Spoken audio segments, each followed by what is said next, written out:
the plea agreement sets forth the 5 elements or things that the government must prove. Number 1, you made a false statement or representation to the Federal Bureau of Investigation.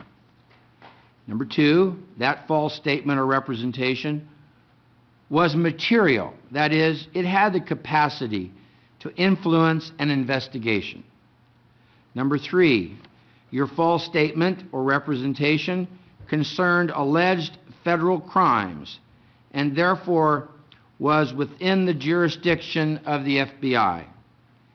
And of course, these actions took place here in the District of Arizona.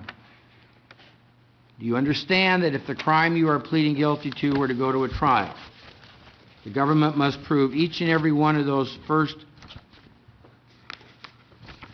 4 elements, really, beyond a reasonable doubt before you could be found guilty? Yes, Your Honor, I do. Right. The nexus to Arizona only needs to be proven by a preponderance of the evidence. Do you understand that? Yes, Your Honor. All right, that's actually element number 4. All right, let's turn to page 8 and establish a factual basis. You ran for mayor in, was it the 2007 campaign for mayor? Yes, Your Honor. And in 2008, following your 2007 political campaign against Mayor Gordon and eventual removal from the ballot, you looked for a way to hurt the mayor politically, correct? Yes, Your Honor. And you first falsely informed a local newspaper reporter that you had evidence of criminal conduct on the part of the mayor, Mayor Gordon, right? Yes, Your Honor. In the spring of 2008, you spoke with representatives from a local law enforcement agency, correct? That is correct. On September 16, 2008, you falsely informed agents from the FBI that you had seen evidence, including documents, photographs, and video of Mayor Gordon engaged in criminal activity, correct? Yes, Your Honor. You also hand-wrote a statement further describing your false allegations in detail, correct? Yes, Your Honor.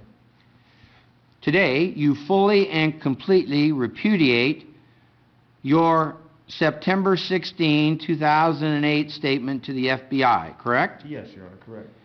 You acknowledge here in open court that you lied to the FBI about alleged criminal conduct of Mayor Gordon, correct? Yes, Your Honor. In truth and in fact, there was no video, no photographs, no documents, and in fact, no crime involving Mayor Gordon, correct? Yes, Your Honor. And you engaged in this conduct in an effort to smear Mayor Gordon politically, even though you knew at all times there was no truth to the allegations and statements that you made to the FBI, correct? Correct. And when you talked to the FBI, you talked to them here in Phoenix, right? That is correct.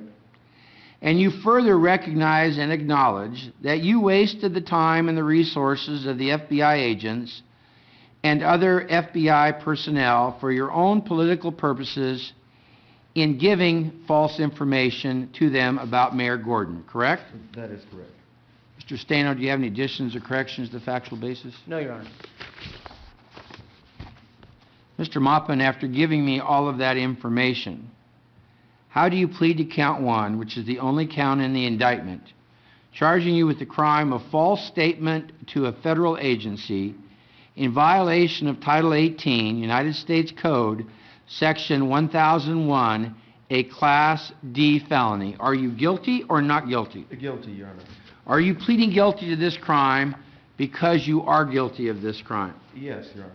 The court finds that Mr. Maupin has knowingly, intelligently, and voluntarily entered a plea of guilty to the crime of false statement to a federal agency in violation of federal law. There is a factual basis to this Class D felony. The record should reflect that I am reviewing the written findings prepared by my staff. I find that these findings are in order. My staff is authorized to place my e-signature on these findings. wherein I recommend to Judge Campbell, among other things, that he accept Mr. Maupin's plea taken this 28th day of April in the year 2009.